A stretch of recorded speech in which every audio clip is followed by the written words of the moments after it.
Hey, welcome back to another edition of Jedi Academy.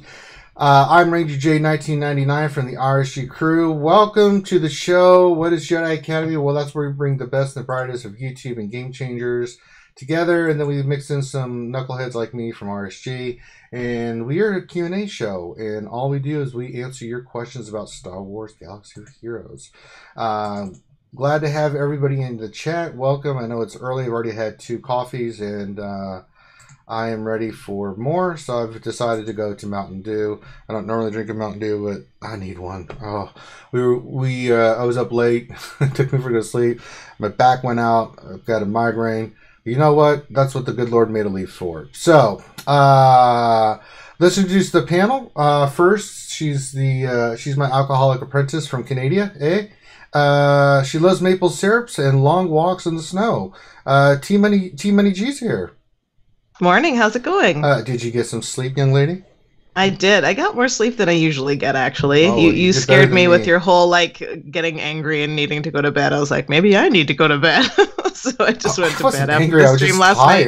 After 13 hours of streaming, I was a little tired. You gotta get. I didn't know you guys were gonna go for almost 4 hours. I was like, oh God, I gotta get up. And then I could lay down, and I'm like, ugh. And then I fell asleep, and then I twitched my back, and it woke me up. I'm like, oh man.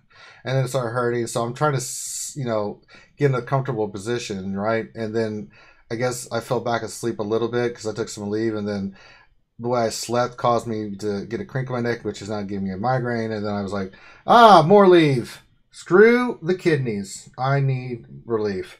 So yeah, but we had an amazing Angels first stream with all the ladies we could find from the Angels server last night. TMoney, you want to talk about that? Yeah, it was, we kind of, we have the Angels server. It has about 100 women who play the game on it, and I've wanted to do something with everyone for a while. There's a point where I was trying to convince folks to do some raids together and like an alt guild, and so this is kind of like our first little adventure into being out and doing like a little partnership together. We had a whole mess of women on there and just kind of showcased some of our unique talents. We had keyboards art, we had Ouchie reading, we had Jedi Master Adastra on there, and Lady on Dane. Dana the Sun. We had all these amazing women, and it was a great conversation. CG Carey was in the chat watching last night. CG Carey was in the chat. I made very sure that no one asked her questions. They told me right in the middle of my EA rant, CG rant. I was like, well, this is just what's happening. So it was good. It was all very respectful and when she showed up and yeah, we want to have her on. We decided we want to have her on. No business talk, just gamer chick talk. Yeah. Have some fun, talk about the game, talk about how much we love Star Wars. Yeah. Mm-hmm. That's what it's all about. So if you haven't checked that out, go back and check that out. It was really interesting. One thing that we've always tried to encourage here in RSG, and something me and Grandi both have really been pushing for, and Finn too, is getting women's voice out there more, right? Because it's a male-dominated gaming world. Let's just be real. I'd say 80%. Maybe I'm being conservative. Are men that play games? 97%. 97%. Okay, I was way off. But it's nice to have different perspectives, right? And we've always encouraged that. And I remember, it's just like my little sisters. They were shy and they didn't want to be on. And TMoney drank large copious amounts of alcohol and got over in order to be on. And now I can't get her to shut the hell up. It's awful.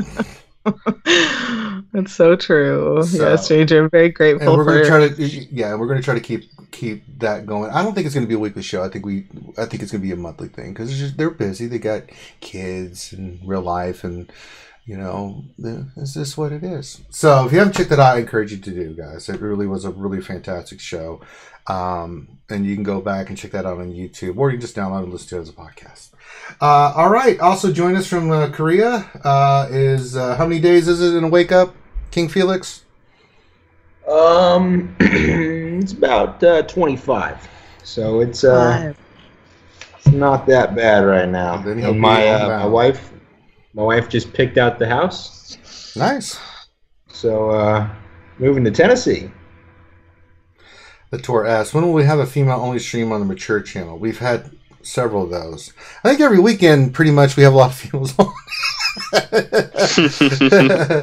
But Saturday nights. Yeah, Saturday nights are where it's at. Also joining us, you just heard, is Mr. Xylo Takedown. What's going on, Xylo? What's going on, everybody? What's going on, buddy? Morning. Morning to you. Top of the morning to you. Also join us all the way from across the pond. No sweary daughters around, but we're glad if they, he's here. The one and only Mike Hunt. Good afternoon. I think I've heard stirring. She might be kind of raising herself from the dead. Is she lurking? She kind of lurking ninja style around, waiting to pop in, but like, mother. I'm pretty sure I heard at least a knuckle drag along the floor. Yeah, I think she might actually be semi-vertical. He told me a funny story this week. I don't know if it was on the lunch stream or if it was off air, where she didn't want to go to the store to get milk. She wanted you to pick it up because she didn't want to walk to the store and she didn't want to break a 50 quid. That's it. Yep. Yeah, I'll wait till you get home and you can buy it. Nice. Yeah. Father, could you pick up some milk? I'm tired. So that's what we have right now. I don't know where Warrior is. Warrior's been having a busy schedule, so he'll be on, and if he is, great. If not, or Reem on. I mean, we try to, sometimes they can be on, sometimes they can't, but hopefully he'll be on soon. Or Grande. I don't know where any of those guys are, so. But we've got enough people to get going, so go ahead and get your questions in. I'm by myself, so be patient and be understanding because I'm going solo pretty much for this stuff. So I'm scooping up your questions, and I'll be asking the questions. So if you have questions, go ahead and get them in. The way this works, if you have a question that you'd like us to answer, then go ahead and put it in the chat. Make sure it's in the form for questions so it's obvious. The best way is just to put question in front of it because sometimes people make statements and not grammatically do it correctly, and we don't know if it's a statement or if you're actually asking a question. And sometimes the chat gets so busy that it's hard for us to know for sure. So go ahead and get your questions in. I'm scooping them up, and we'll get to those questions in here in a minute. So how's everybody's territory battles going? Good. Ours is going well. This will be the first time that I don't know. I haven't actually counted how many 7-star impy droids we have. I haven't looked since reset yesterday or a couple days ago, I guess, when we got our last shards. I think the majority of us have 7-starred it, so we're kind of just finding that balance of doing the other missions and making sure we pass the other missions and doing the imp mission. And my approach is, who cares about the other mission? We're gonna hit. We should very easily hit 46 stars this week. If we hit 45, everybody loses like 300 currency each. But if we get that mission, it's just a ton of currency. So screw the 46 stars and put everything we have into that imp mission. It's like the Leia mission in P6, right? It's just so juicy to get so much goodies from that. Yeah, I got a 6-star IPD this last round, so I'll have 7-star next one, so that'll be cool. You're 38 out of 39 right now. I don't know if we're going to hit 39. I'm hoping it's close. So, last time I looked, but I haven't looked in a while. So, I know we were 8 stars, and I don't know how many people we have left to deploy and stuff. So, but even if we don't get 39, I'm still happy at 38 because we'll easily get 46, right? So, that's exciting. So exciting. What about the rest of the crew? How you guys doing? We're on pace to get 46, but there's a chance that we can eke out a 47 for the first time, which would be nice. We did get our 45th star on light side the last time around, so got to come up on 48 here for this to get the other achievement out the way. We're doing good so far, humming along. Mikey? Yeah, last time I saw we were on 38 as well. So on course for 46. It's having fun. Of course, I switched over, so I rejoined my original guild. who's got quite a bit lower galactic power. So it's proven slightly challenging because I'm one of the donors of Death Troopers, and it's like all the juicy characters. So it's frustrating that you can't use all your A squads, but no, it's good. I'm actually enjoying it. All right. So we're getting some questions in. There's one that I wanted to start off with. I think this is a good question from Addicts Math. We'll kind of go around the corn here. He says, how is the Thrawn Mystic event going for everyone? I can answer first by saying that will be done tonight on the Ranger Loses His Liver stream because TMoney enjoys it. Stream tonight on the Mature channel when I go part due against my old nemesis Thrawn. So if you want to see ridiculousness, please come watch me try to beat Thrawn. But I stand before you, Brogan and Bitter Man, in anticipation for this. Has anybody else done it? Yeah, I did mine. It took me, I think, 2 tries to do the last tier. Everything else was, the other 2 were just first tier, or first try. I don't know, the Phoenix team at the very end is just crazy fast, and there's 6 against 5, so hopefully you have some pretty high-geared Empire characters, or else you're going to have a rough time. Okay, anybody else? Mikey? Yeah. Sorry, I'm reading chat. I got. What are we talking about? Have you done Thrawn? We're talking about the economic. Yeah, we're talking about the difference in economics between Great Britain and the United States. We're talking about Thrawn, Thrawn, yes, I did. Yes, I've done it twice. The bonus one. First time round, I tried Imperials. Don't try Imperials. It doesn't work. It's not very nice whatsoever. It's like, I think they moved twice, and were gone.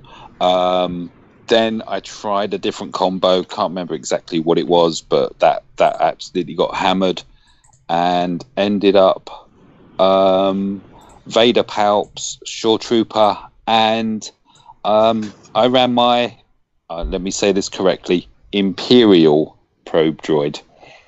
And yeah, now that was fun.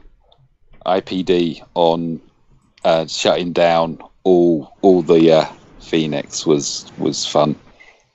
And then I rerun with Death Trooper in place of IPD.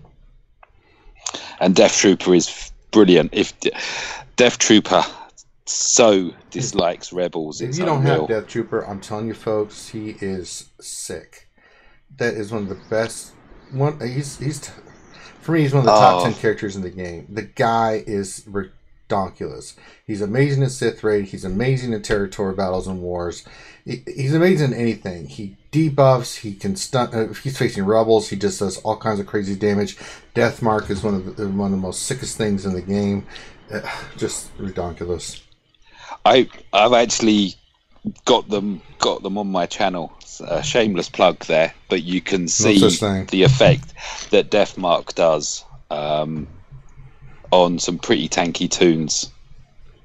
It's like, whoa, yeah, fun. All right, TMoney, you haven't tried the Mythic event? I haven't. I'm gonna do some videoing of that this evening. You can't record me and laugh. I'm not letting you put that on YouTube, TMoney. Maybe we should do a side-by-side TMoney versus Ranger. How dare you, finish it first. You watch me go put all my Carbantes and all my Phoenix and be like, nope, kiss my ass, TMoney. Okay. Oh, Chrome Cobra, are you in here, buddy? I am. Well, howdy, partner. Oh, man, I'm tired, boy. Well, yeah, we were all up late last night listening to the lovely ladies of Star Wars Galaxy Heroes. It was a ton of fun, though, wasn't it? It was. I had a great time. Good, clean, wholesome family fun. And if you believe that... that was hard for us. I know. But people were like, why did you put this on the Mature channel? Well, because We're not playing grab ass tonight. This is because over 100 people were watching, for our first stream. That you said that's pretty good, and we wouldn't have got that on the mature channel. No, not only that, but we want the mature channel is for us Saturday nights to cut loose, let our hair out down, drink, be merry, cuss, swear. That's what that's for. The rest of the stuff is for the gaming stuff. People have legit questions, and it's for dialogue. It's not for, again, grab ass. Okay, Chrome. I'm trying to think how we can do this because you do not have access in the Discord, right? And crap.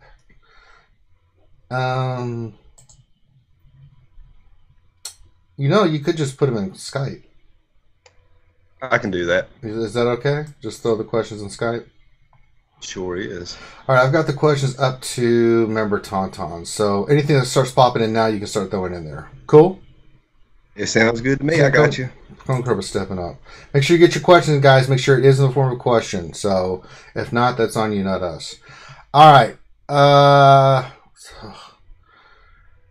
This migraine is kicking my ass. I hate allergy season. I hate all this bull. All right, let's go down the list. Let's start with you, TMoney, because the Dealing of Papyrus has a question, and it is, what is the requirements to win the Tier 3 of the Palpatine Mythic? Oh, I have no idea. Well, thanks a lot for being on, TMoney. Thanks for playing. That's not my strength in the game, remembering things like that. I just go and so what I will say to that is that there's a website called SWGOH.gg, and there's an event section on there, and it's got all of the events on there. Einstein said, "Never remember something that you can look up," and I wholly live by that because I just can't remember things sometimes. So we're talking Emperor's Demise. Is that what we're looking at? The Palpatine Mythic event. That's what I'm assuming. Yeah. So, it doesn't even say. I'm not sure. I'm sorry. Does anybody else know? Anybody? Were you on about today's Emperor Palpatine Mythic event? They didn't say. We haven't had an Emperor Palpatine Mythic event, have we?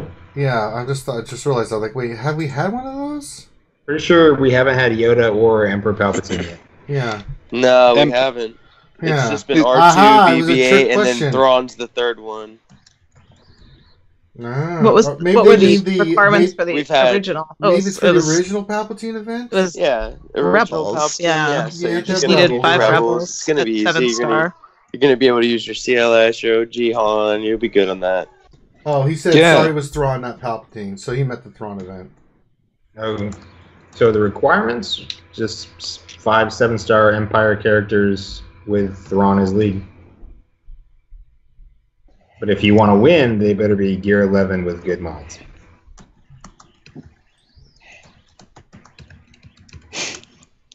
Yeah, we were talking this morning. What did you guys beat it with? You said what did you guys beat it with? Give your teams again. That's a good point, TMoney.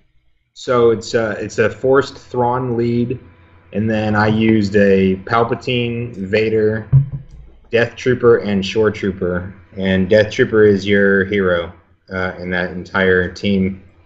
Double taps. You got to daze and stun Kanan. And then you can go to work on Sabine because she's the lowest health character. Once you take her out, then you use Death Trooper to put his death mark on either Kanan or Hera. And from there, it just spirals downhill for the Phoenix. I like it. I like it a lot. Now, Mike, did you beat it? You said you did. You did, right? Yeah. If you've got a Zeta'd IPD, use it. It shuts them down, and that works really well.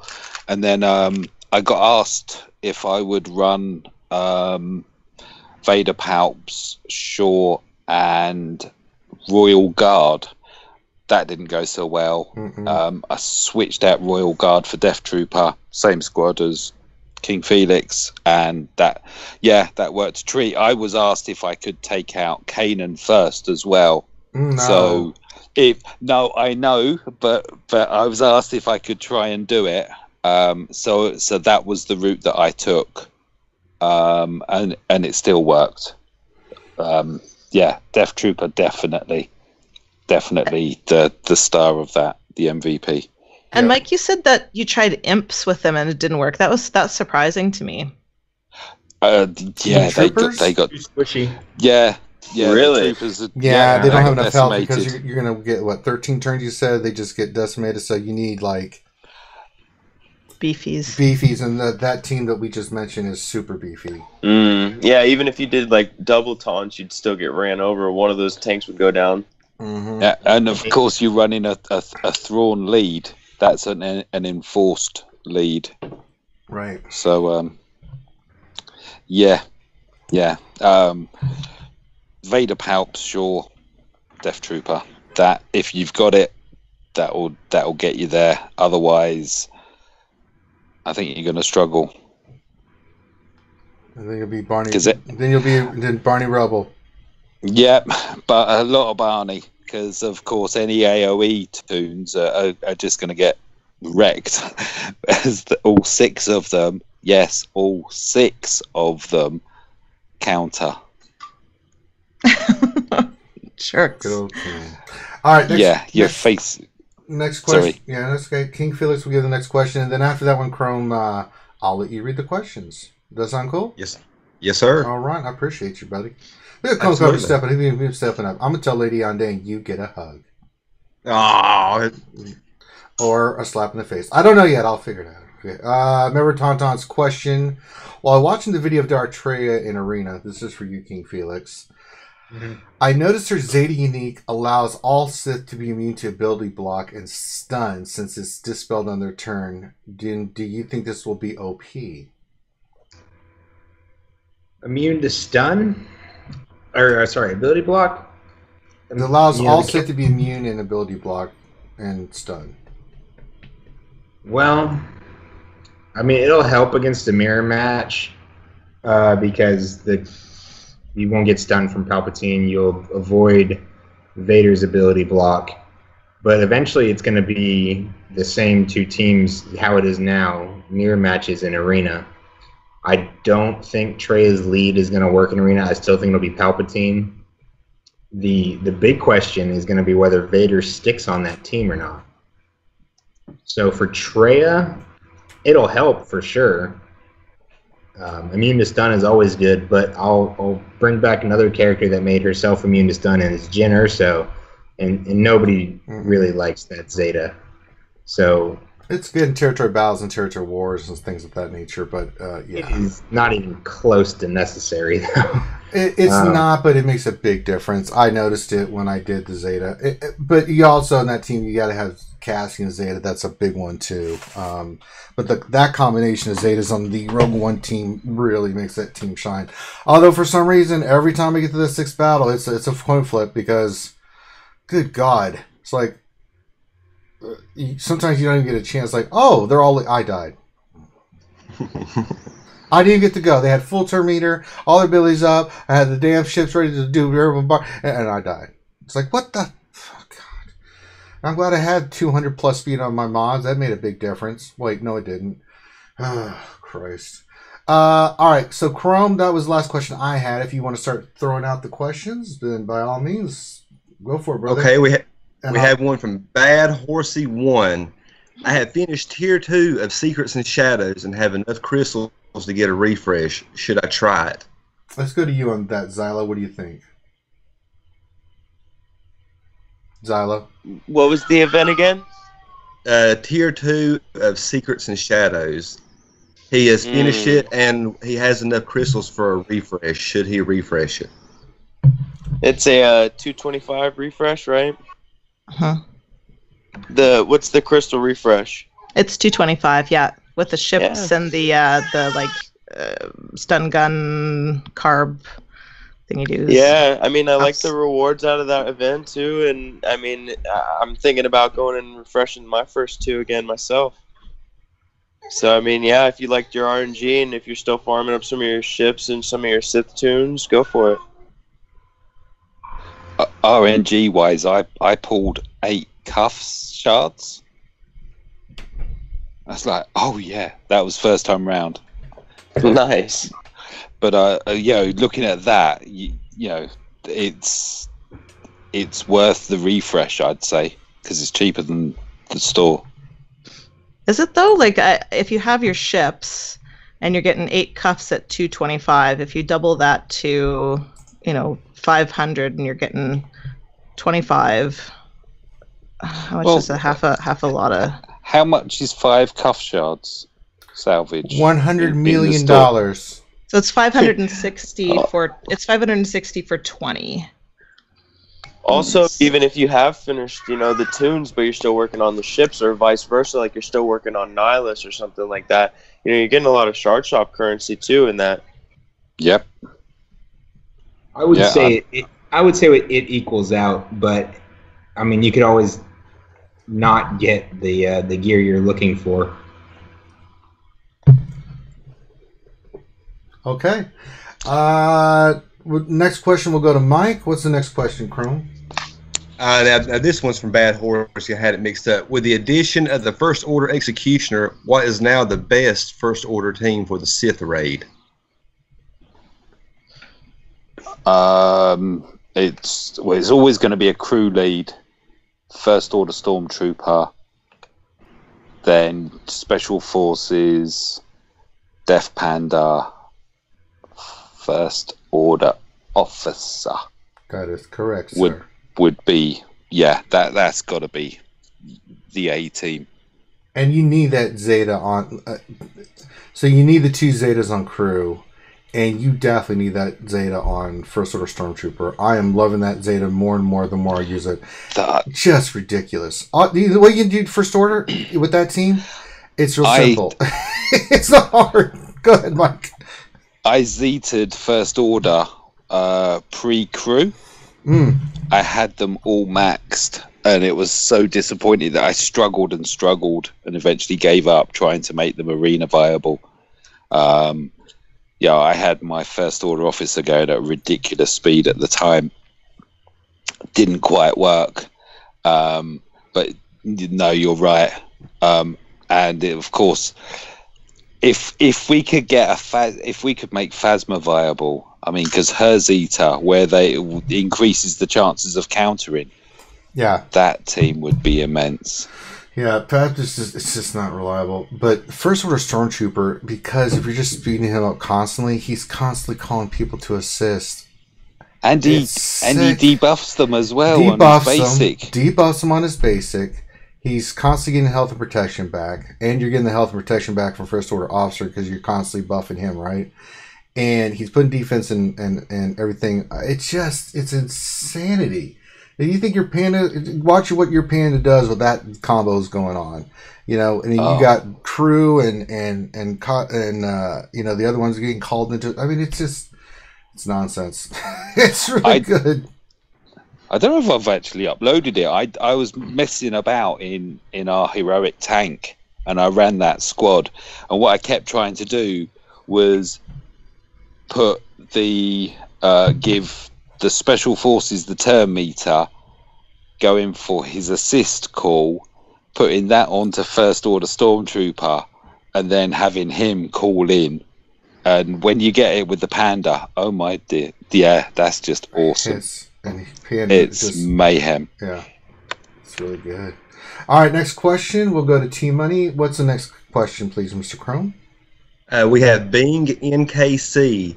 Can you explain the mechanics of Chex Mix in Phase 3 of the Sith Raid? When do you put Deathmark on Traya? Well, so Chex Mix, basically, for me and the tunes that I have, if you have like fully gear 12 tunes, you've got some health pieces on them, you might be able to last for a little bit longer. But what I do is I come in and I try and first get some good RNG on what buffs are on the sabers. So if you're coming in and you're like, oh, look, all of the sabers have retribution, you're backing out of that mission again and you're coming back in. And really you want to have advantage up, ideally, on 2 and maybe a foresight on 1 or something like that, because Han can still hit through foresight. It's so, and then And then the second thing I try to do is I try to get good RNG on how much damage is being done on a saber. So my Han is modded such that I can get it almost down to definitely into the orange. If I'm hitting twice and it's still in the green, then I'm backing out again and coming back in. So for me, it's like first kind of setting it up with the sabers, because you also don't. There's so many factors in there. You can't have daze. You can't have one of the sabers come in hit Han with daze. You have to. You need to have Chiru's tenacity up on him so that he's not getting daze in the middle of going against Traya with Deathmark. You have to really make sure that it's set up and that everybody has the right debuffs. Really, so if anyone's going to be have ability block on it, I like CLS to have ability block on that, because you certainly can't have Death Trooper or Chiru with ability block in there. And so, first is kind of setting up the buffs correctly. And that usually takes, at least 5 times, sometimes 10 times, just coming back in and out and in and out. One of the things you have to have is you have to have a really slow Han, right? Because you want isolation to last as long as possible. And if you've got a bunch of speed on your Han, it's just wasted damage. You want him to be like dead slow, absolutely no speed and as much offense as you can pile on him. With I don't know if people are running like offense sets. I have like a crit damage set with as many offense I do the secondaries. Same thing. Yeah, so many offensive secondaries as possible. You are gaining offense up with the other attackers on that team. That's how that works. You have all of the tunes that you put in there are attackers, and so you get 100% offense up for each of those tunes. So ideally, you want to have as much offense as possible. It's not extra critical damage; it's extra like base offense, which turns into extra points when you critically hit somebody. And then so I basically, my tunes aren't all gear 12, so for me it's about surviving. So I come in and kill the saber as fast as I can, and just kind of watch Traya's turn and get the death mark on her right away, and then use the living sabers to poke at Han. Like, you don't want to kill all the sabers and have her down with Deathmark. You want the sabers to be up and poking at Han so that he fires back at Traya directly when he gets poked. So you don't want to, for instance, go in after you've had a team in P3 and that's killed 2 of the sabers, because then you're only going to have one poking at Han. You need both of them. You need one to die so you can set Deathmark, and then you need 2 of them poking at Han so that he fights back and hits her. All right. Excellent analysis, TMoney. Mm-hmm. And then you gotta watch your percentage, because just this last piece, you gotta watch your percentage, because sometimes it's like, that was amazing, Han, you're a beast, and then you just let it go, and it's like, oh, that wasn't as much as I thought. Yeah. So the hits can be so variable. I've seen my Han hit for 80, and I've seen him hit for 15. And you got to watch the percentage. Don't get all gooey eyed over that amazing character. All right. So the moral of the lesson is don't get gooey eyed over OG Han's damage. It's easy. Yeah. It's easy, people. That's science. All right. Next question. We will go to King Felix. What's the next question, Mr. Crow? It's from our buddy, good old Maurice. GOM. They announced a mythic type challenge and tier for all assault battles. If they haven't announced it yet, what do you think the rewards for these will be? I think hookers and blow. Shitty mods. I'm going hookers and blow. No, it's not going to be hookers and blow. Well, it could be hookers and blow, but CG doesn't seem like the type to spend that kind of money. So I'm going to go with some blue gear salvage. And maybe some Mark III mods. Probably. Now, in all seriousness, they'll probably give the shards will go from 5 to 10. The gear, you'll get a few more salvage. You'll probably get a few extra 1,000 credits. I don't think it'll be anything crazy. The gear I get out of those things is stuff that I have no need for. I already got it in the thousands, so my luck hasn't been good. And I'm going to assume that it's going to continue on that way. All right. Cool. Next question to Xylo. Xylo, you still there, buddy? I heard the baby screaming in the background. Yeah, I'm good. Okay. What's the next question, Mr. Chrome? This is a good one from Darth Hideous. Oh. With Darth Sion held by hatred giving him such great boost to his stats, how is Sion best modded in Arena?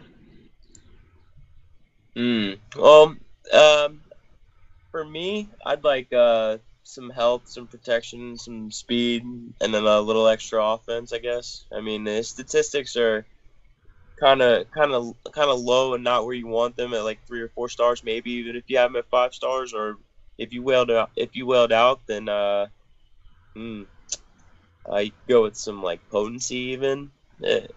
Speed's the main thing though. You want him to get off his 15 turn cooldown, get that enrage going, and then that's where you'll really see the bonus statistics that he gives himself. So you just want to keep him survivable, and it just all depends again where you got him start at, and you need him at least gear 11. So I blame society. All right, next question will go to Mr. Mike. What's the next question, Mr. Perone? Mr. Mike, you don't even have a question. We're at the end of our questions right now. Oh, really? Yes, sir. Everybody knows everything. Hooray! Yay! Retire. Let's talk We're all baseball. recovering from last night. Yeah, let's talk baseball, eh? My knowledge of the world. Everyone's just like, well, can we just hang out and maybe share our feelings, get to know one So each other? this That's Tucker my as favorite well. thing to do. I know. Oh Lord. We could have TMoney play some ukulele while we're waiting. No problem. I got it right here. How dare you? Who said that? It was not Chrome. That's right. So let's narrow the suspects down, bastards. We'll go ahead and get your questions in. I think I think maybe we are a little fatigued. We've been going through like madman for the last month, just with the lunch stream and stuff like that. So it used to be that the only time we really did questions was during Q&A on Jedi Academy. Excuse me. Now we do it everywhere. It's true. It's true. Maybe we're out. I balked at us doing that on Saturday night. I was really pouty that one Saturday night when you made us do that. I was like, I don't answer questions. We're here to be ridiculous and embarrassing to each other. Mm-hmm. I was like, Here's you a good one, I was Ranger. like, TMoney, drink. Go ahead. Francisco. So Francisco Linder, or is a better player than Jose Altuve? Thoughts?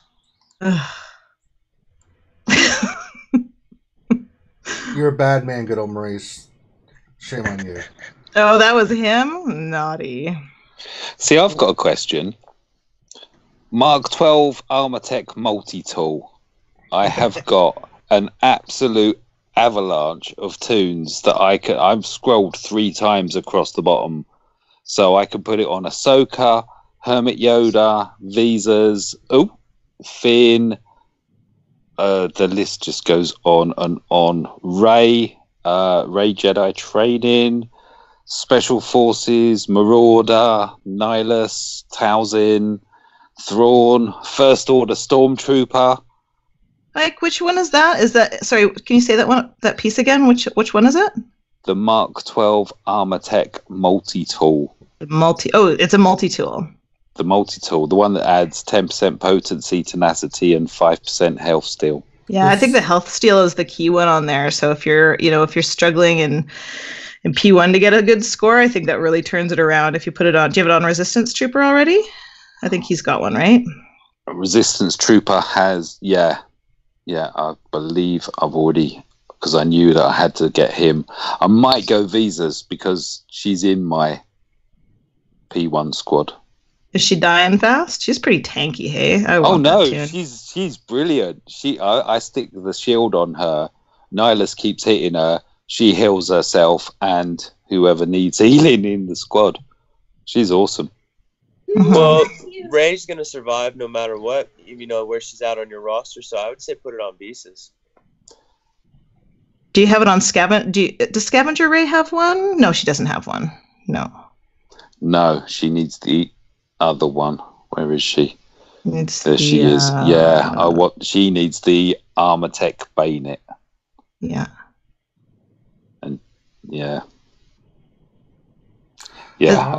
she's my next target for something, if at all possible. Right. Is that what we're saying now? If at all pos? Okay. I'll ask more questions. So I've got an Armatech bayonet. I just put one on. Who did I give that to so very graciously? You know what? I was just like, you know what? Screw it. I'm taking Faust all the way. I accidentally, we were talking on whatever night we were talking on, and everyone's like, memories. yeah. Zeta Faust. And I was like, yeah, like First Order TIE Pilot is just a great tune. I agree. Because I get that abbreviation wrong, so I stuck a Zeta on him, and then there's no going back. You put an accidental Zeta on a tune, you're basically now a charitable organization for the community trying to figure out how best to use it, right? So I decided to put to fully Omega and give them all the Gear 12 pieces. So I did put the bayonet on there. I need to actually use them somewhere, just not look at territory wars and see, are you guys killing people yet on my behalf? But one thing that I learned this week that was really interesting, I did not know, is that when you're trying to increase the speed for your ships, the Omegas don't work as a straight tick of speed, right? Like tick is just one, so you go from 191 to 192 if you put a piece of Gear 12 gear on. But for the Omegas, it's like 2 out of 3. So if you put and I think that works with the Zeta too, guys. Is that correct? So if you put like 2 Omegas on, that's 1 tick of speed. It's not just 1 per 1. And then if you put the third Omega on, if a tune has 3 Omegas, then you're not getting an extra tick of speed there. It's like you don't. And I found that out because I put an Omega on my First Order TIE Pilots basic, going, yay! I'm gonna my ship team is gonna be even more OP with this little with my little golden dude, but I did not get an extra piece of tick of speed for that. So if your tune has 4 abilities, like basic, 2 specials, and a unique, then you're going to get 2 speed out of that. But if it's only 3, you're going to have you're going to have 1 speed and then just 1 kind of like half a speed sitting there forever taunting you. So that's my little, I wake up in the middle of the night like 0.5 speed. So yeah. Something dark side. All right, looks like we got some more questions. We are back. We do. We're back up to the top. So TMoney, you're up. What's the next question, Chrome? Okay, this is from Batany99.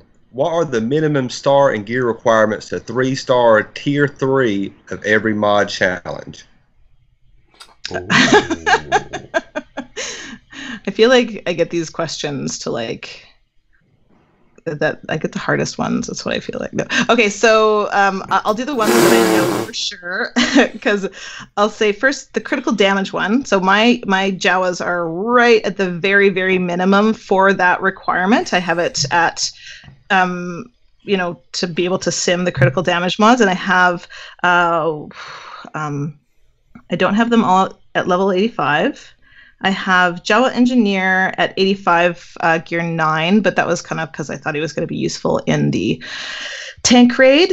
I'm not going to go through all of these, but I'm just really curious what Chief Nebbit is. So I have Chief Nebbit at 80 and gear 7. I have the rest of them at gear 6 or 7, and the rest of them are I have 2 at one level 52, one level 63, one level 75. So I did the very, very minimum for that, and I did it a few times in order to get past that.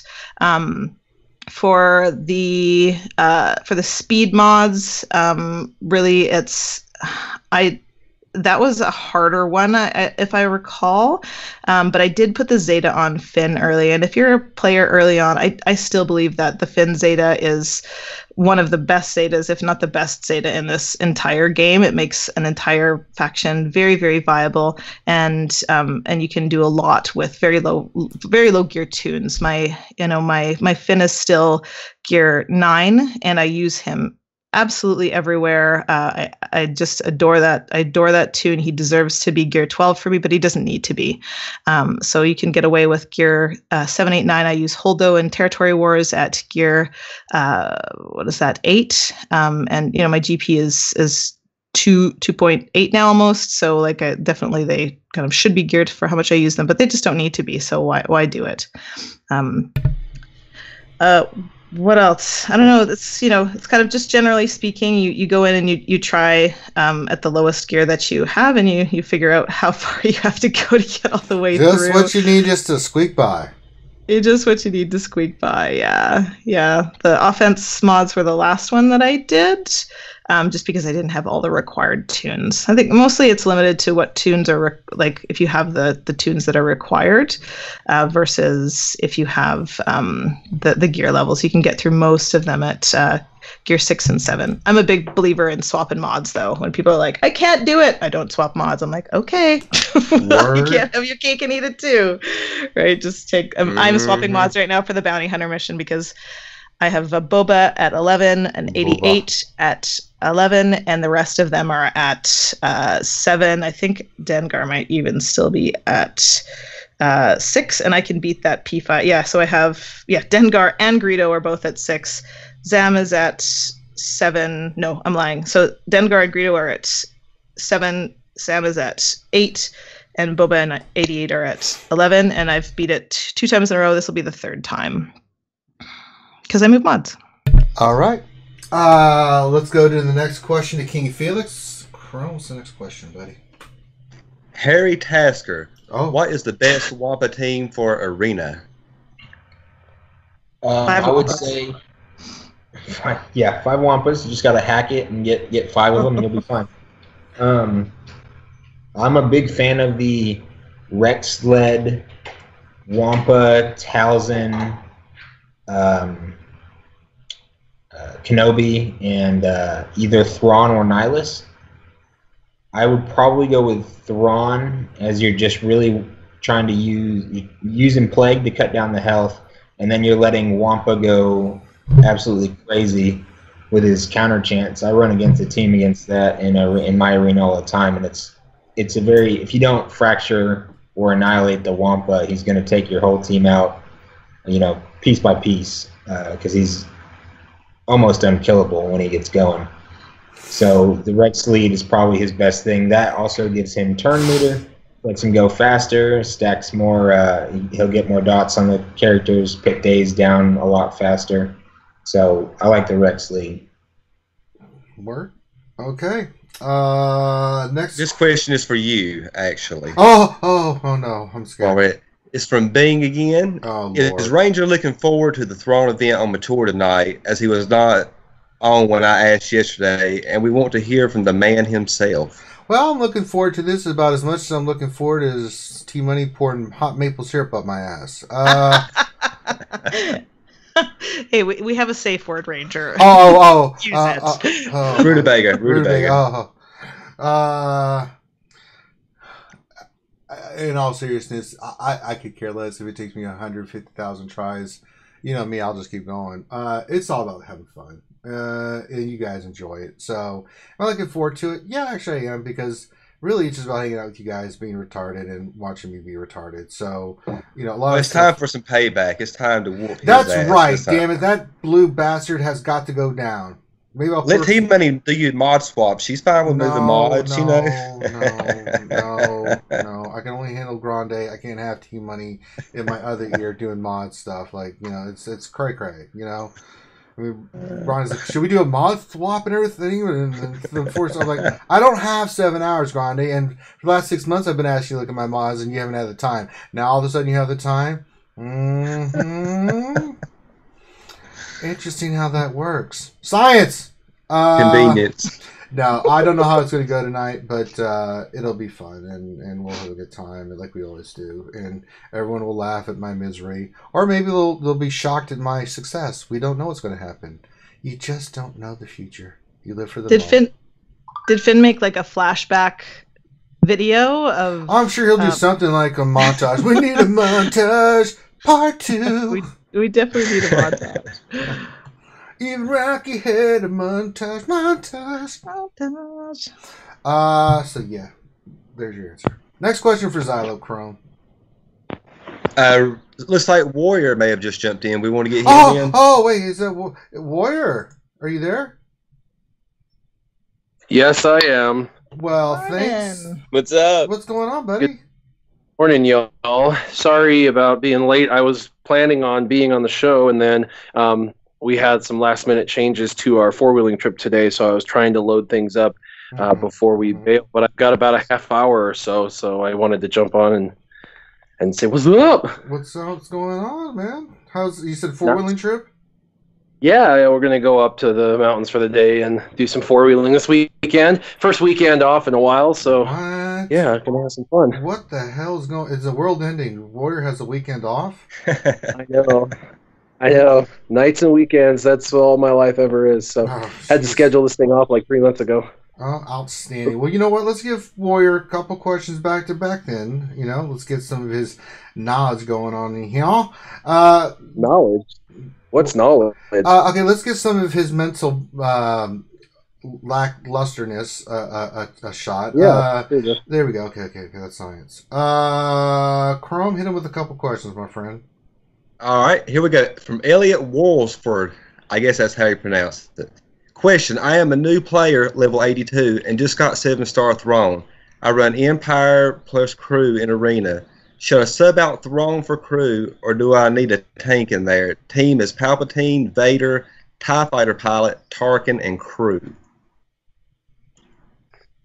So it sounds pretty Empire-esque, and he's just using Crew in there as kind of as a sub-in tank. I don't know if he's got the Zeta on Kylo Ren Unmasked or not, but obviously his leadership Zeta wouldn't matter because all the rest is Empire. But his other one, the auto taunt, would matter. And so if he doesn't have the auto taunt capability, and he's not running leader, obviously, because he's running the other team, there are just as good or better options on that on a team. In fact, I would probably go Shore Trooper if you have him underneath that, Thrawn. And Thrawn, definitely congratulations on that, because you're not even low, 85 yet, and you've got him. So it means you are staying on target. Yeah, staying on target. That's amazing. That you obviously watched some videos. But so he's not required. But if he was the easy farm and you've got him up and he's your best tank option, then why not? Why not have him in there? I know a lot of people that use him. In fact, for a while this week, I actually used him under a Rex lead with Mother Talzin and Wampa, and he was my auto taunt tank because the regeneration of health, he works really well. So anyway, I think it sounds pretty good. Congratulations on the Thrawn. All right. Next question for El Warrior. This is from Evergoo. With Territory Wars coming up, what was the most recent epic defensive squad you've seen? How many battles did the squad last? Well, so the last Territory War we did, we went against Team Instinct twice. We went against Echo and Bravo, or Echo and Delta, and sadly, everything got defeated in 1 or 2 attempts on our side, and for the most part on their side. I did have one Kylo Ren Unmasked. I saw a couple of them that had 4 defenses, and a couple of Jedi training raid teams that had a couple of 3 or 4 defenses. But we're not at least seeing teams like that anymore. But I did see on Facebook someone's Ewoks have like a ton of defenses, and I think it was either the other team having fun with it, or it was actually just took them by surprise and people didn't realize Ewoks could be good at such a low level. So not sure what happened with that, but there was a ton of defenses on an Ewok team. And I can tell you, Ewoks synergize well. I don't see them as a really good defensive team, but I think if you don't take in a good enough team, or you've got scraps left, it would be hard to beat an Ewok team fully Zeted if you didn't have something solid like, Thrawn or an Imperial probe droid or something. All right. I see there's a question from Velociraptor for Warrior specifically. You want to go ahead and throw that out there, Chrome? Yeah, we can. Okay, what is Warrior's take on the change in heroic Sith raid rewards? Well, the good news is that they're from what I understand changing back again. They're changing. They're going to be making changes almost immediately because they already responded like the day of. Everybody started getting the rewards, and it was not what people thought, and they had outrage on Reddit and whatnot, and the development team actually almost immediately within 8 hours of release of change of rewards admitted that they may have dialed it the opposite direction a little too much, and they apologized and said that they'll be looking at dialing it back the other way again. Their idea was kind of flattening the rewards so that way everybody kind of gets the same thing, but increasing significantly all of the currencies so that way you can actually buy your own whatever you want out of the store, which actually in theory sounded phenomenal. And the higher you go, the higher your currency. So, if you're number one and you get a crap ton of currency, you can go buy a ton of stuff. The problem was with the flattening of the rewards was that they just didn't add enough currency into it, and so that's where everybody's outrage came from, and rightly so. I think if you work really, really hard, and these in-game development teams, I mean, think about it. There's a lot of teams, most teams that still can't even do the Sith heroic raid yet. So rightly so, people want to be rewarded for what they're doing, and I think they understood that. They immediately responded to that, and I think that they are looking at means and ways to reassess those rewards. So I'm just looking forward to them, where they're going with the reward, not kind of the mistake that it was had with the reward adjustment, and where is it going? That's more what I'm focused on. Yeah, and CG Carey posted they're even bringing it sooner because they said 2 weeks, so she said they're going to try to push it for the update next Wednesday or something like that. Next week sometime. So, pretty good. Okay. So next question, we'll go to Xylo, and go ahead and give him the next question there, Chrome. All right, Xylo is from Wraithnich. Would the Krennic Death Trooper combo work better under a Throne or Emperor lead in Territory Wars? That's a good question. I mean, I'd have to say EP because between the synergy of Krennic and Death Trooper, you're spreading a lot of debuffs, and you get a lot of turn meter off of not just EP's lead, but the 50% turn meter off of Death Trooper's unique. That'll give him even more turn meter, and that team will be going pretty quick. You could even throw Thrawn on that team and Vader, and that's a pretty mean team for you right there. Okay. Next question to Mr. Mike. Okay, let's do it back to... Well, he's already answered this one in chat, I just saw. Okay, from Danilo Papayas. Stop that, Mike. Sorry. It was a fun question. Okay. Does any one of you used Brotini in hat, and if so, to what success? What is Brotini? Isn't that the CLS raid, Han, and is it Dacia lead?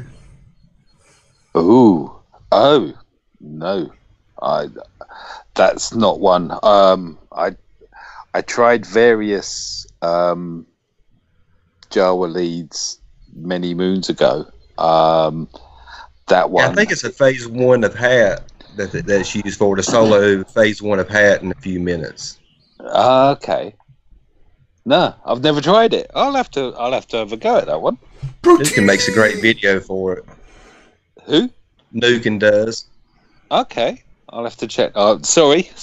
I'll have to check that one out. Anyone else? It's pretty fun. I've tried it before. I don't like to throw just CLS and Raid Han in there in phase 1 personally, just because you got that chance of the RNG failing in the escape. So then you're doing that whole phase over again or whatever, and it's fun though. It is fun to try. So if you haven't done it, you always got your escape mechanic too in your settings. So try it out and see what kind of damage you can put on there. It's really fun. All right. Next question. We go back to the top to TMoney. What's the next question, Chrome? Okay, let's actually go on. Lori Kelly. Wait, no, okay, this one's for Mike. Let's move down one for... Damn it, Mike, quit asking questions too. Damn it, Mike. Here's one from Tenebris. How viable is the preferred first order team in Arena? Just got to level 85 a couple weeks ago and need to settle on my path forward. I do enjoy first order and have crew at gear 12. TMoney. Sorry about that. I was muted. The answer was so brilliant. Yeah, eating the old maple syrup and pancakes, eh? So crew in Arena.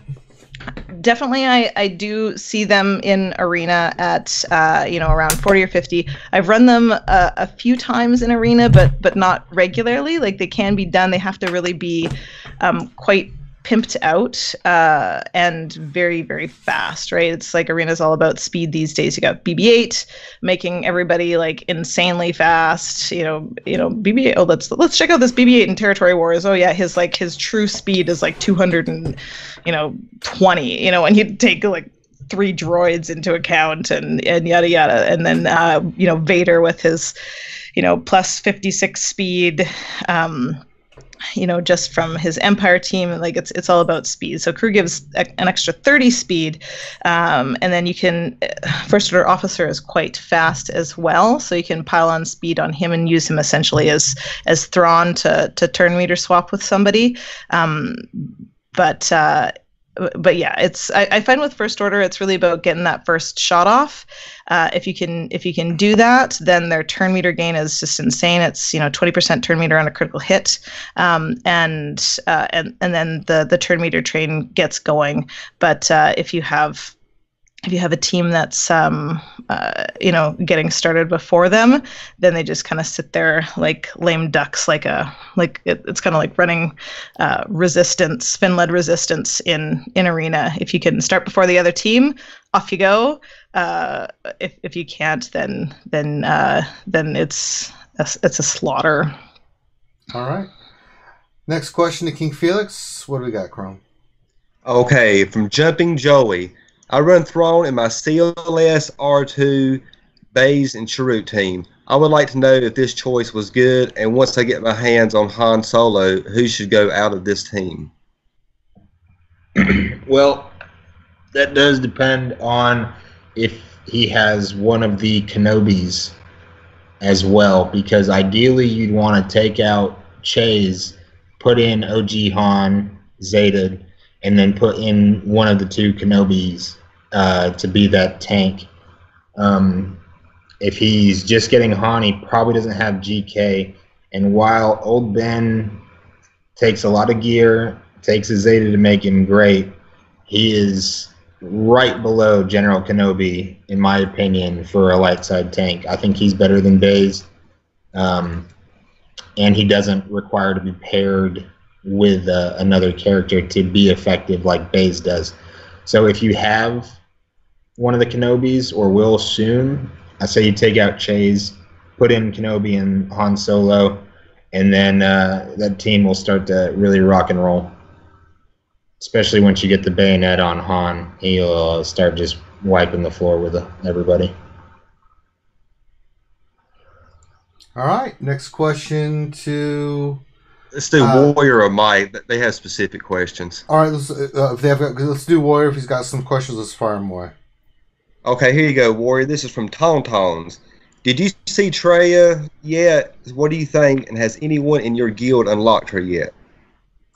So, I'm only aware of one human on Earth unlocking Traya, and I believe it's through a guild hopping situation that they were doing, and so I don't even know if that individual will be maintaining that Traya. But no, the test accounts won't have her for a little while. They weren't expecting anyone to have her for 3.5 months or so since the raid launch, just because they did the math and figured out it'd be impossible with the math for anyone to do it earlier than that. But apparently there might be a bug in the system where people can basically guild hop, which isn't a problem. They allowed for that now, but you can only do so many raids per week, and apparently each raid was supposed to count have its own timer, so you can counter, so you can bounce and do so many Sith raids, but you can only do so many Sith raids a week, and vice versa. But apparently all the raids are possibly counting in the same timer, so people were skipping their Rancor and their hat to be able to do extra Sith, and the only way to get extra Sith were obviously because of that was to skip and go into have two different guilds, and then go into one guild, do all the Sith, go to the other guild, do the Sith, go back, and you can effectively do twice as many raids and take that 3.5 months down to a little under 2 months, which is apparently what happened. So I don't know, because if there's if the timers aren't working right and stuff or the counters on those raids and stuff, and we're not sure yet, if that's the case, then obviously that would be exploiting a bug mechanic in the game. So I don't know, but I think she looks really good. I think that when people initially looked at her kit, they said underwhelming, but I think now that people are taking a step back and really analyzing where the meta is, where it's evolved, and the real true power of like Scion with Nihilus. How, I don't know if you've ever done this, but if anyone's ever left Nihilus till near the end in an arena battle, it's always a big mistake and you'll lose, because by that time he's got like 400,000 health, because of the stacking 30% health and from all the debuffs that Scion takes over the course of a battle. You really have to kill Nihilus really quick. Or your hits, you'll hit him and hit him and hit him, and he's in health, and you're like, he has no more protection. Why is he not dying? And you're hitting him for like 100,000 damage, and his health just hardly goes down. You're like, why? And that's because of that. And so I can't imagine adding another synergistic piece to that puzzle. And critical avoidance is something she'll be bringing to the table. And I remember on my last trip to CG, speaking with a few of the guys, and they were just kind of, I always ask them, what's the one thing that, kind of surprises you about the player base? There's things we do that sometimes surprises you. We come up with weird comps like the Chex Mix that you probably didn't think of, things like that. And they said, honestly, the lack of use of critical avoidance arrows, that nobody uses those. And while they're not popular for most characters, for someone like a General Kenobi, like a tank, it's like absolute gold, and apparently nobody does that, and they were just kind of dumbfounded. And I thought, well, critical avoidance arrow is only a little bit of critical avoidance. She's bringing 40% critical avoidance. That is essentially going to neuter the critical damage component of your opponent, which is nutty. So I mean, just that one piece of her leadership ability makes me really excited to see what she has to offer, but also nervous because the Sith meta has obviously been in full swing now for a few months. It was going on for a few months before Scion, and then Scion came out, and it's been a month or so. It's been almost 3 months now, and now we're going to have probably another 3 to 6 months with it evolving with Traya. So we're talking about a 9 to 10 month meta minimum. This might go longer than the Rebel meta, which everybody complained about. I'll remember the Biggs and the Wedge situation. So and then Shirt and Bays, and everybody hated. Oh my god, it was so funny. Everybody hates Shirt and Bays. So anyway, I'm excited, but kind of nervous to see how long this meta goes for. But I will tell you, the counter to all of this will always be Rex, and I'm running Rex as we speak right now today in Arena. I dropped my Scion and everything, and I actually been running Rex just for a change of pace. And it's nice we're in a meta where we can do that, where I can throw in my Jedi Training Ray and have fun for a week, or I can throw in my Rex team and have fun for a week, or I can play Night Sisters in Arena and still be able to climb. Everything is beatable now, and almost every major faction is viable, almost, which is pretty awesome. All right. Next question for whoever you got it for, Chrome. A question for Mike from Lori Kelly. Are Wampa Zetas worth it? If so, which one first? Yes, they are. And the reverse of the way I did them is the quick answer. I'm just quickly getting my Wampa up.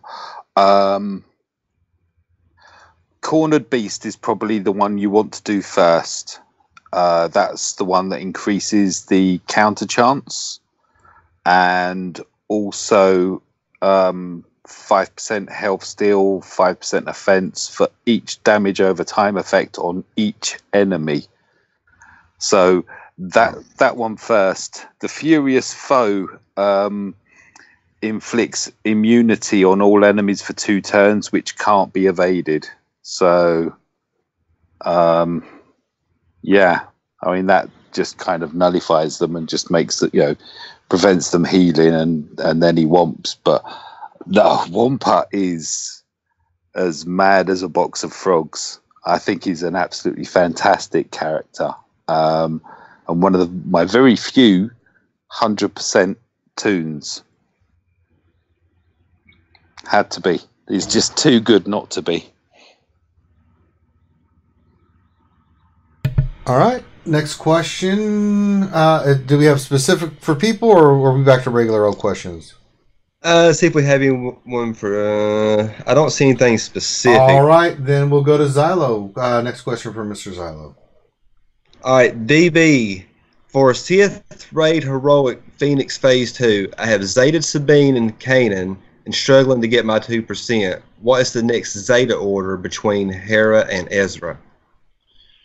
I mean, if you're looking for damage output, I would say Ezra, in my opinion. What were the 2 Zetas? Ezra and who? Hera. Sabine. Oh yeah. The peak between Hera and Sabine. Because with Flourish, if you Zeta Flourish, you're not. I'm sorry. Damage, but it's stacking damage. Yeah, I'm sorry. Between Hera and Ezra, who should he Zeta? Hera and Ezra. What is? I'm going completely blank. I'm looking at Hera. What her Zeta is? I couldn't tell you. He's got the ones that he really needs. Yeah, the 2 that's necessary. Yeah, I would look at fine tuning the squad. What gear are they? He doesn't say what gear they are. Yeah, are they gear 10. I mean, you're gonna need gear 12 to probably pull that 2% with Phoenix, I would say, or at least Ezra and Sabine at gear 12. Yeah, because I think he's got more than enough already to be doing it. Sorry. No, you're cool. Here's one for the panel. This is from good old Maurice. Is guild hopping, murking, etc. to obtain Treya quickly cheating in the panel's opinion? No. I mean, I don't know. Maybe there's something in the clause that says that it is, but for me, is what I said last night on the Chick stream. If it's not considered a known bug and announced as such, and I mean, if you're finding something in game that you're like, oh, this is a bug that they don't know about, okay, well that's cheating, but it's not a bug to leave a guild and join another and do a raid and return. Like I don't see how that's against anybody's that's against like the agreement when you start the game. I think it's one of those kind of, it's like guilds, like it's part of the game, but it's not part of the game. Like there's 95% of this game is outside of the actual game. And that's one of those think things everybody knows it's not working as intended, because this is the deal. I was in Team Instinct at the beginning, and I don't know if you remember, but we weren't aware that was against any rules. And so we guild hopped so we could get our General Kenobis faster and stuff. We had an alt account, and we had to have alt accounts and an alt guild, and we would swap our alt account with our main account. And we did exactly what this guy did to get his Treya. So if there's anybody that's a proponent for this guild hopping, it would be me, except that whole thing was brought up on Reddit, and we were demonized. All of Team Instinct was demonized for doing this, and they made a big enough stink about it that the game makers, the developers, actually changed the entire game forever by creating rules and such, and made it to where people could guild hop because that's what we wanted, but also that there was no benefit from guild hopping. And the reason why there's no benefit for guild hopping, in theory, is just think about Team Instinct. If I'm in one guild and I do my raid and I go to the next guild, well, if you're only allowed so many raids, it doesn't really matter which guild you do those raids in. So it allows for mercs to do their merking. It allows for Team Instinct to have their alt guild and guild hop like we originally did, but it doesn't allow for us to gain at a disproportionate rate those shards of a character that were designed to be released over a period of time. And so when that whole thing fell out, there was massive fallout on all of that, and it took months, we're talking 6 months, for them to build all of that. They announced very clearly that it was designed so that you couldn't do more raids in a week than intended. But I don't think that they had the foresight to include the new Sith raid in that original programming, because apparently they're able to do what we once upon a time did. I think if Team Instinct knew this was a possibility, it probably would have happened for Traya with us too. But we were under the impression that had been fixed, and it had been fixed for the Rancor and the AAT. So then it allowed for merking, which is fine. I don't have a problem with merking. I don't have a problem with people guild hopping. It was the gaining shards at a disproportionate rate. And that had gone away. That was actually fixed up until the Sith raid. And the Sith raid, they were able to jump, and apparently wasn't counting towards its own timer or its own counter for raid amounts. It was on its own thing, whereas the other two are together. So I think that it was something that they could have stumbled upon it, or they possibly are just trying to see if they could make it happen and found out that it wasn't being counted against them as a raid. And so in that other timer. So I don't know.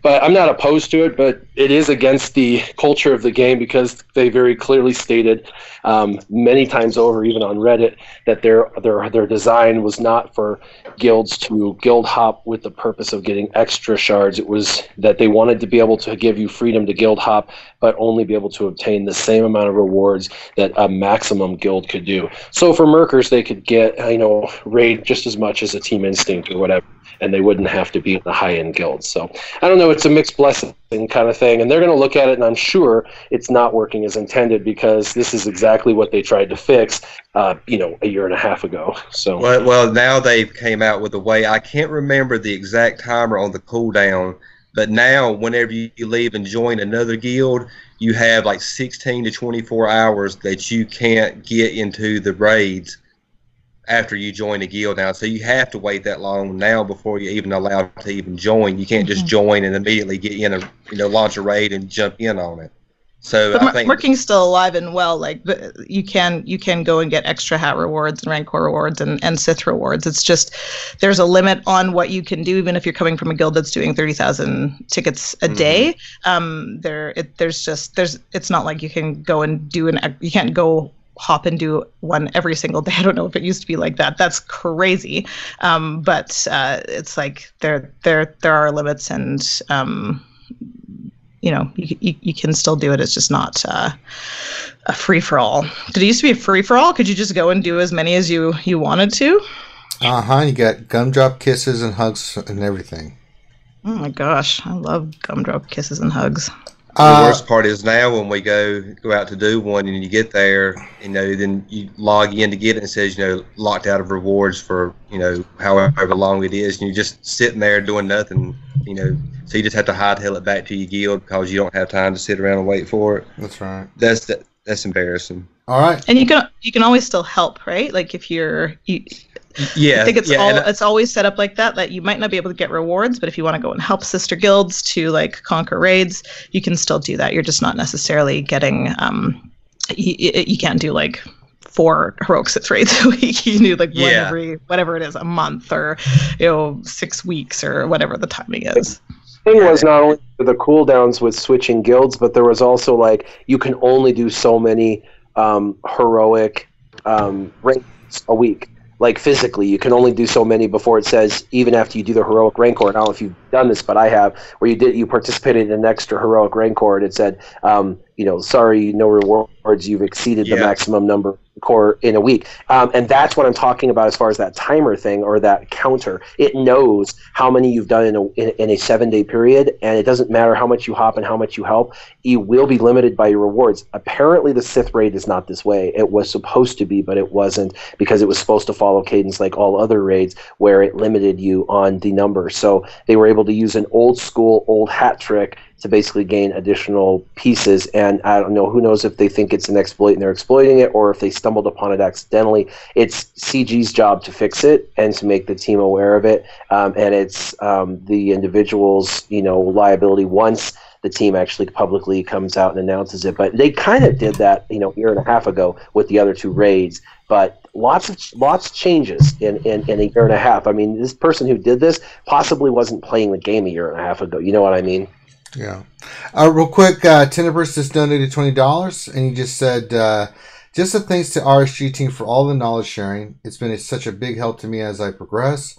RSGs and Warriors videos are my go-to videos for learning and planning. Big thanks to all of you. Well, thank you very much for the kind words, Tenebris.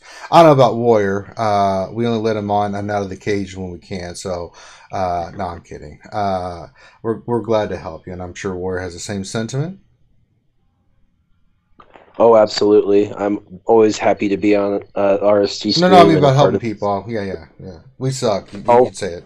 Yeah, the reason why I do YouTube is hoping that something I say helps somebody out there, because when I started playing this game, I was a middle-aged, stupid guy that didn't play video games in forever and picked up a game and couldn't figure the damn thing out. And I looked to YouTube, and there was nothing when I started, nothing. There was Mobile Gamer, whom I love still to this day, but he's an entertainment guy. He's all about just having fun. It's not about the educational piece. It's more about just kind of like, hey, let's have fun. And there was Arnold, who's the same kind of way. Arnold back then especially, really great guy, but he was more about entertainment. And even to this day, the 2 of them still do like fun and entertaining videos, which is great, but it wasn't a lot of the answers back then that I was looking for. I'm like 2 years ago, I was like looking for answers, and there was nothing. And really the only thing I found was Team Skunk, and they did some panels and stuff, and I got a little bit of info from Team Skunk, and I thought, man, there needs to be more of this. Real knowledge. And so as I started learning, I was like, if I know it, everybody should know it. And you can do with it what you want. If you think it's stupid, then ignore me. But if you think it's cool, then great. You put it into your database of knowledge. And so my whole goal of YouTube from day one was simply just to take everything I know, share it, and hope that somebody out there hears it, it benefits them, and they are more in line now with what they want to be because they're fully educated versus not knowing. Because I wandered this game for the first 4 months aimlessly, and I hated that feeling, and I wanted to fix it. So that's why I went to Team Instinct, and then I thought, well, if Team Instinct knows, everybody should know. Like, this shouldn't be proprietary knowledge. It should be everybody's knowledge, the community's knowledge. That was where I was coming from. That's right. All right. So thank you for that kind donation. We really appreciate it. Next question. Let's go to King Felix. Chrome, let's start knocking these out, brother. All right, it's from Alan. Am I crazy for using OG Kylo Ren on my arena team? I get into top 50 every day, been as high as 25, running Palp Bleed, Vader, Thrawn, and Nihilus. My son is at 3 stars, doesn't do enough. What's... I would say Sith Trooper would be... I know he's a tough farm and he's a tough gear, but he'd help your team more than Kylo Ren. And if you're looking to move up into the top 20 and maybe even the top 10, you're going to need to trade that out for a real tank because you don't have anything to soak up the damage on that team. And there's no way. If you could force a taunt onto OG Kylo, that'd be a different story. But with how he is right now, all you're really getting out of him is a stun. And sure, you can do Palpatine's second special, and he'll get that damage boost. But you're never going to push your way to the top of your arena without a tank in that team, because otherwise they can just focus down on Palpatine, and you won't get as much turn meter. You won't get the stuns that you need. So either work up on gearing Sith Trooper, or a Shore Trooper can work in that team for a little bit too. But you need a Sith tank in there, and if Scion's going to stay at 3 stars for a while, you're not going to buy him out of the shipments. Then I'd say you got to put your farming onto the Sith Trooper to pump you up to the top 20, top 10 area. All right. Next question for Xylo. All right, from Camille Bukowski. Any advice for 3-star on the Shore Trooper Reaper node?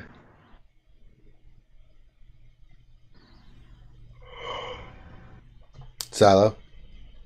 Oh, wait, I think he may have left a while ago. He said his child was crying. The or something. baby. All right. The Mike, baby. can you help with this question, please?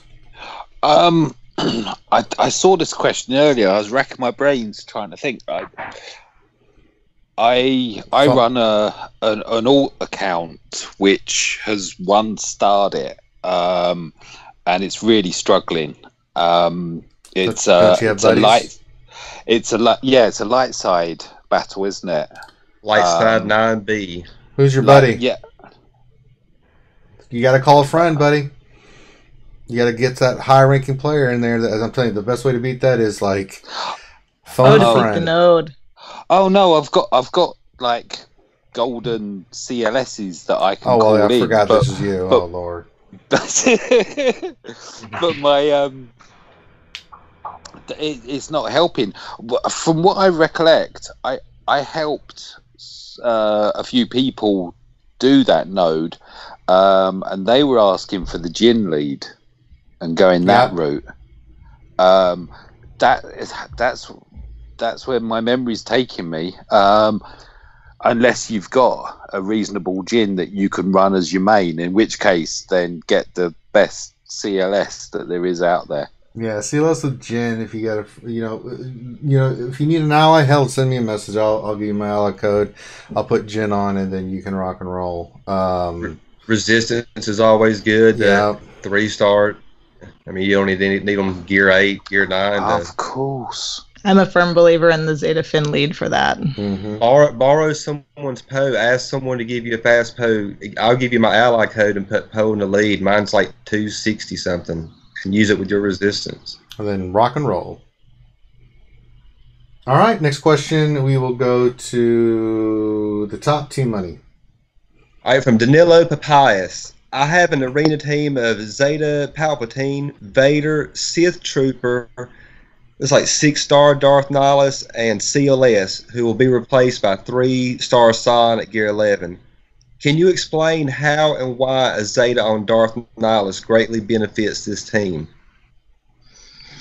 Well, I mean, I think with Treya coming, Danilo, I can't remember what guild you're in, if you guys are doing heroic or not. I'm sorry, but I think that we're all going to have all of the Zetas on Scion and Darth Nihilus for sure, and maybe. Certainly I'm looking at Gear 12ing my Sith Assassin and Sith Trooper, because I think that'll be, that's just like a natural, lovely team for them to make work. But I honestly don't have the Darth Nihilus Zeta on him, and I don't think that I will put it on him. I'll probably save it for when Treya unlocks, save a couple up and do it then. But really, it's just that 5%. Turn meter when the buff expires, so you're getting extra turn meter there. You can look at it as if the whole other team takes a turn. That's 25% turn meter when all of those buffs expire, and then health for Siths, depends who you're running on the team. So I don't know. I think that there's other things you can do and work with to get that turn meter feed. So Zeta is pretty precious. I don't personally think it's not one that I'm going to do until it's really needed by a team that Trey is on. For me, I think there's other priorities. The Scion Zeta, for sure. I'm convinced that's one of the best Zetas in the game, with the cooldown reduction. I did that one this week and have been hurrying to get my Scion. He's, I think, 4 stars and 1 piece away from Gear 11 right now, so I can stick him in Territory Wars in lieu of, I think I was running TFP or something like that on my EP team in there. So I think that that's a super juicy Zeta. If you don't have that, I'd do that way before the unique. All right. So the Lord Zeta is a counter to the counter. just so you know, the health down helps with you're going against Nihilus versus Nihilus because of the health up that now the 30% max health gain that he's getting now every single time. But it obviously can't keep up. But it also, like you said, helps just add a bunch. It's every time someone takes a turn, they get a debuff, and every time they get a debuff, it's going to expire, which guarantees that you're getting a 5% turn meter adjustment every single time an opponent takes a turn, which is huge when you think of it that way. So that's really the benefit. But you don't need his Zeta. The turn meter gain's nice, but rework to his unique, actually without the Zeta, gives him the 30% health bonus and the turn meter gain from Scion and Treya taking debuffs. So you don't need it like TMoney said, you don't need it, but it does help if you're going against a mirror match. All right. Next question to King Felix. All right, from Darth Skywalker. If you could add a 6th character to your arena team, who would it be? Our Lord and Savior. Yeah. Give me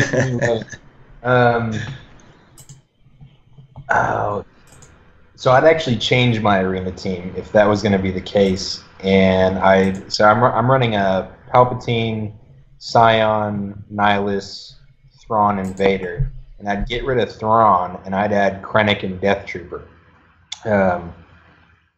And that just goes with the Zeta on Death Trooper is actually I've fought against it a couple times in arena, and it's kind of a pain in the butt because when you AoE off the bat with Vader, Death Troopers it's a 50% chance, but on defense it seems higher for him to gain 100% turn meter.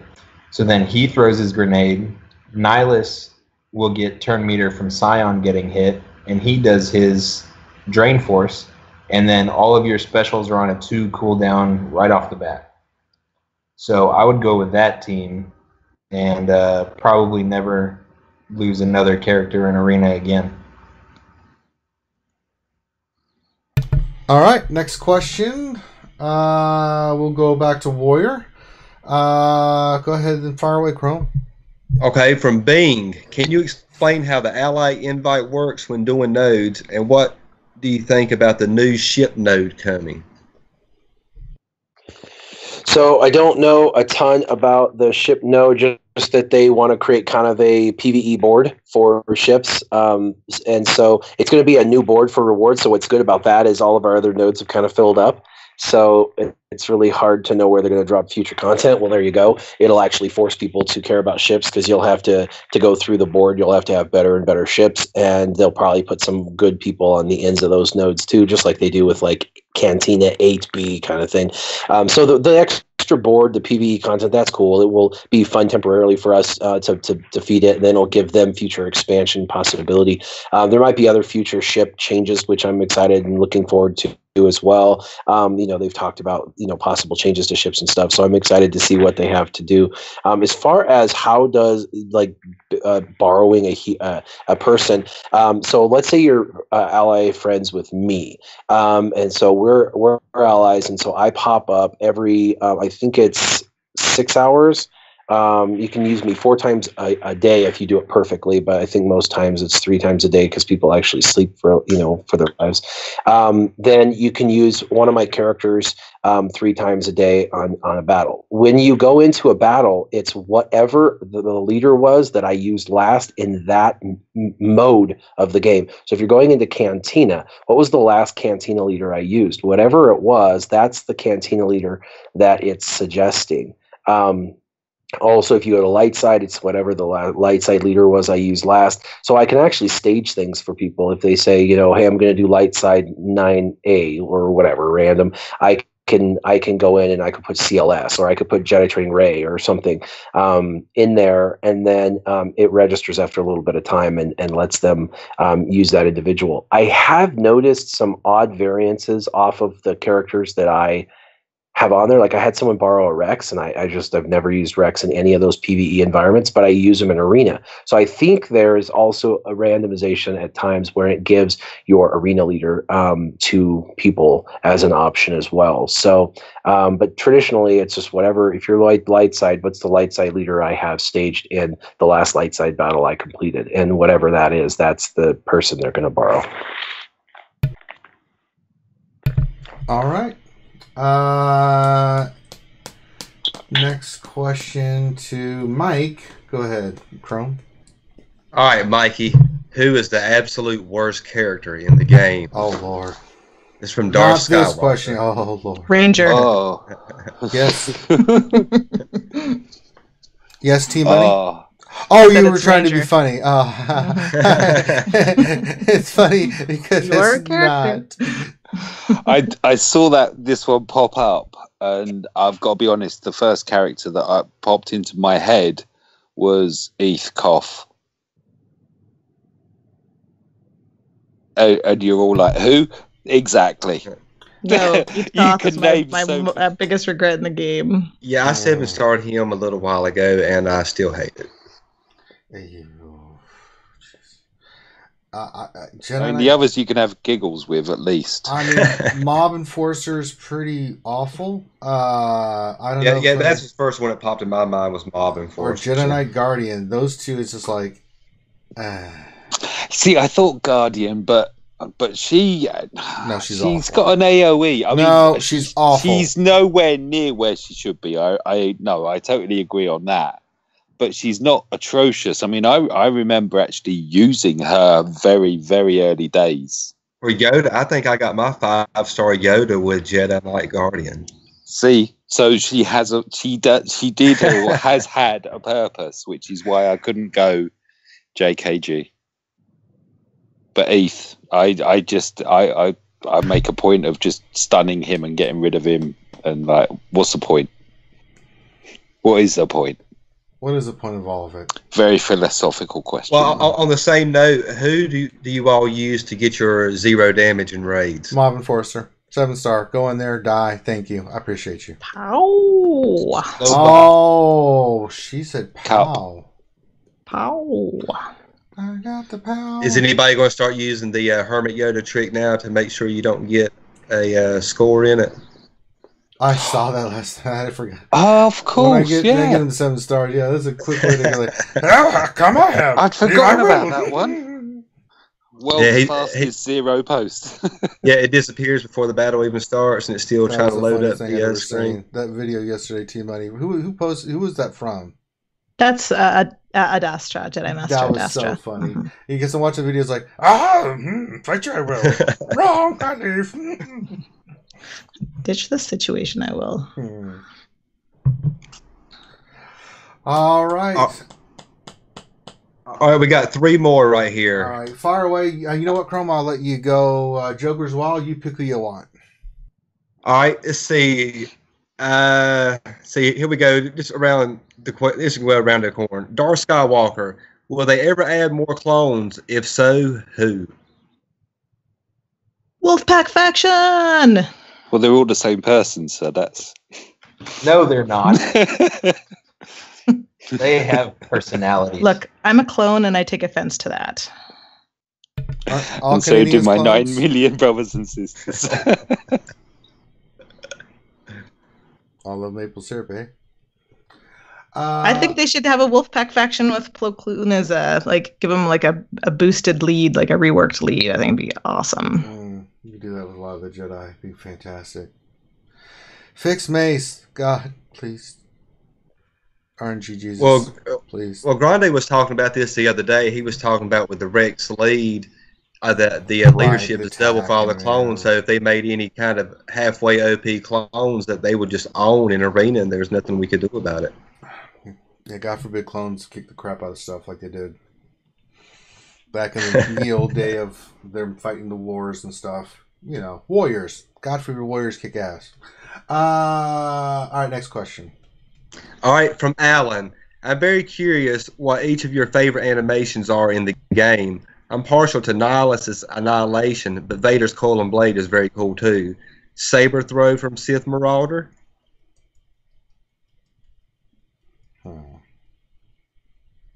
I mean, Thrawn's Fracture, I like it. It's beautiful. It sounds good. It looks good. It is good. So saith the Lord. I like Talzin Special. It's not so much the animation. I just love when it happens so much. It warms my heart. Yeah. It's like, yay, I won. Look, she's decaying people. Isn't that sweet? It's ultimate when he taunts and he does that whole, he leans over like he's hurt and then he just and it stands up and it's got that like Superman stance and it explodes and you're just like dopamine rushes to your body. You're like, die. I love that. I do a lot of mine with my headphones, and whenever Nihilus does anything, that's quite chilling.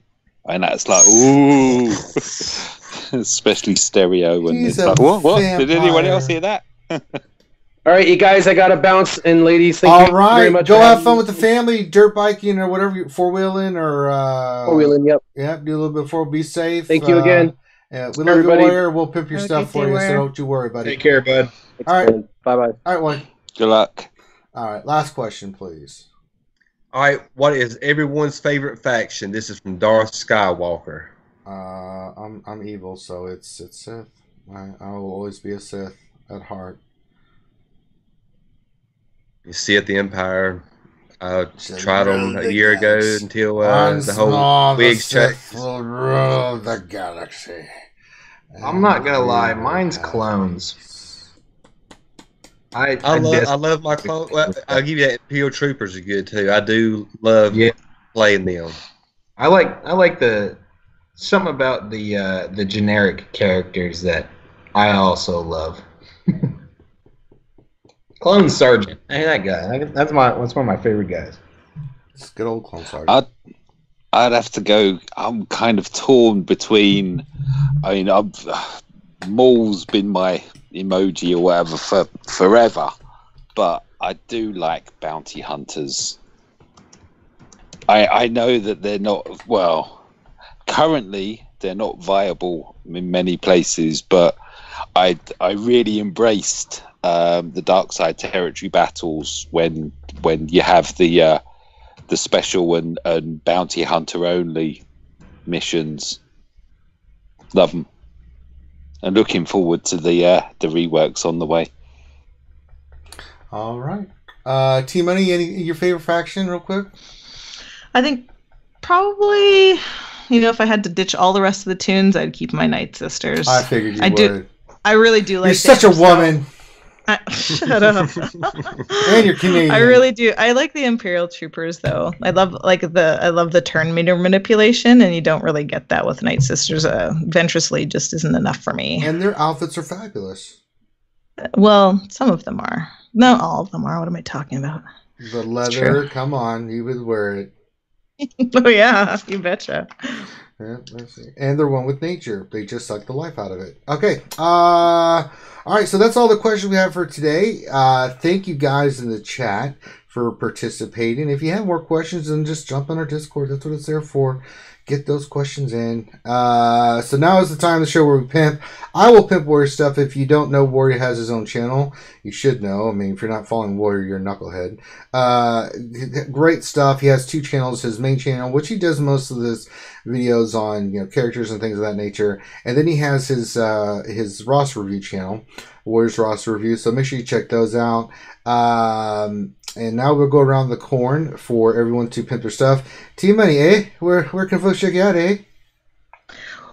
Well, Thursday nights at 10:30 on YouTube, League of Extraordinary NerfHerders. Mm-hmm. We go on there. It's a mature stream for cretins only. We have this kind of weird mix of we try and get some really, really knowledgeable players, fanboys who have drunk. Like 1.4 million GP and like maxed out bounty hunters or imps or just really, really super into one faction. Try to get those guys on to share their knowledge.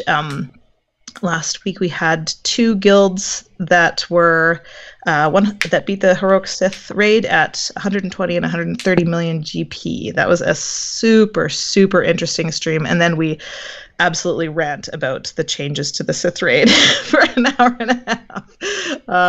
And that was hilarious. I think there was a lot of laughs involved there. And then, yeah, I'm doing lots of stuff with you too, Ranger, the Saturday mornings, Saturday evenings. And then, yeah, that's what's happening. What's amazing about TMoney, just like all of our guests, she has small children or child. Small child. And she still comes here to do it. So support her channel, damn it. She's a mother. How can you say no to supporting a mother? Mother. All right. Can you hear him like running like a rhinoceros upstairs? I'm like, oh God, don't have too many juice boxes, dude. Like, you know one. You can not give him the juice boxes. You are the mother. He's 7. He can access anything he wants. What do you mean? You just go in there and you beat that ass and say, listen here, I know Kung Fu. Oh, he knows. Okay. Zyla, where can folks check you out at? Oh, he didn't come, so let me pimp his stuff. So Zyla has a channel. It's an up-and-coming channel. He's trying to hit 100 subscribers, so if you haven't checked out his stuff, please do. Support his channel and give him a like and subscribe. He's been on a lot of our stuff, so if we can get him rocking and rolling, that'd be fantastic. I mean, he's got a really little baby, and he still makes the time to put out videos and be on to answer questions and stuff, so support the guy, right? Mike! You've been on all kinds of stuff with us lately. You've been on the lunch stream. You're hanging out at the Jedi Academy. I mean, god dang, man. We can't get rid of your British butt. No, I know. I'm not even operating in my official translator role either. What the hell? What is going on with Turbs, man? Did he die? I mean, did you kill him? No. Was there a civil war? I mean, what's going on? No, he's had a family bereavement, and he's been dealing with a lot. He was moving, and then that. It's like Jesus. Yeah, I know. I need to get hold of him and see how he is. Yeah, our thoughts and. But I think I could be completely wrong, but also I know that one of his longest gaming friends left the game, so so that might have. You just need to come play Battlefront with me then. Oh mate, I'm on PlayStation. Get an Xbox. Live in the now. Yeah, I know. I know. And then you give the PlayStation to Sweary daughter, and you'll never have to deal with her again. Oh no, she's got one. Oh, God. Yeah, I need to record that because that is definitely for extra mature Tourette suffering. Yeah, we'll put that on the mature viewers only. Yeah. Sweary daughter goes to town. Like, oh my God. Oh yeah. So I've got a channel as well. Mike Hunt, SWGOH. That you can just add the SWGOH, or just enjoy what you find on the first search. That's right. But yeah, I've got stuff on there. I normally have Patreons, and all my material, they get first viewing before I go live. However, I was cheeky today, and I've got my Artist of War up already. If you're interested, any tips on there? That's it. Thank you for having me. Always appreciate. Or feel privileged to be on here. All right. And if you're watching this, of course, this is the RSG Mature channel. Real quick, King Felix, 24 and a wake up. Then we're saying before you get back home to the States.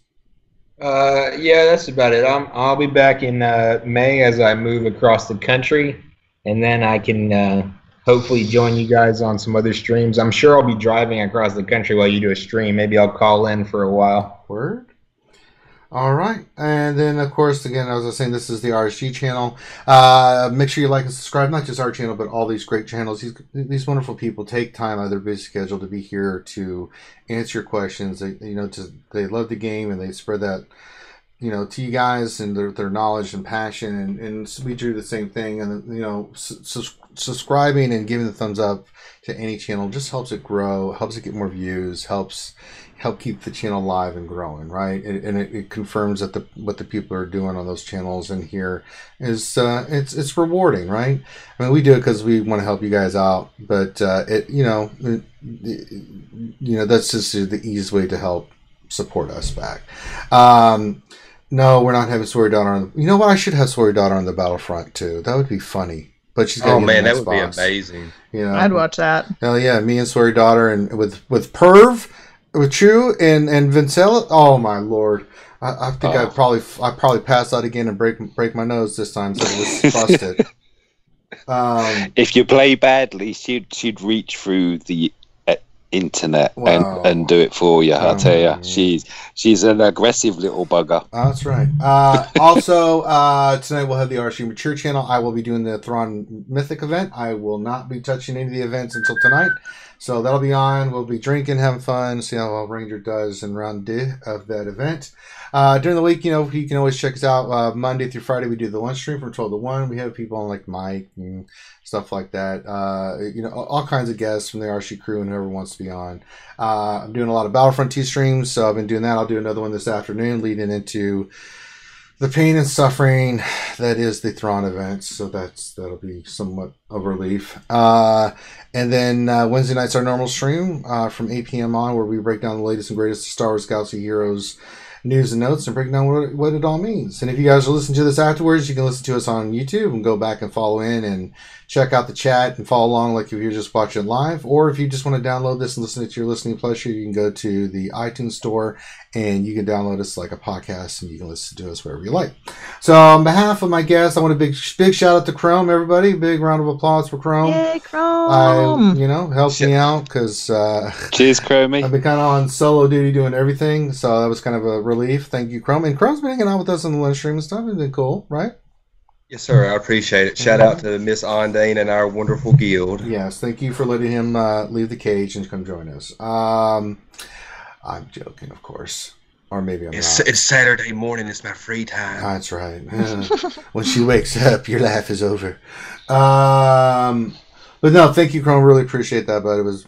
Yes, sir. Absolutely. My pleasure. So enjoy the rest of your day. Come check us out when we're doing Battlefront. If you'd like to play, you're always welcome. We just hang out, play the game, have a good time. And then also we will have the Mature channel stream right afterwards. So thank you for stopping by. Take care, everybody. Have a wonderful weekend if we don't hear back from you. But if we do, get ready for the next stuff. Peace.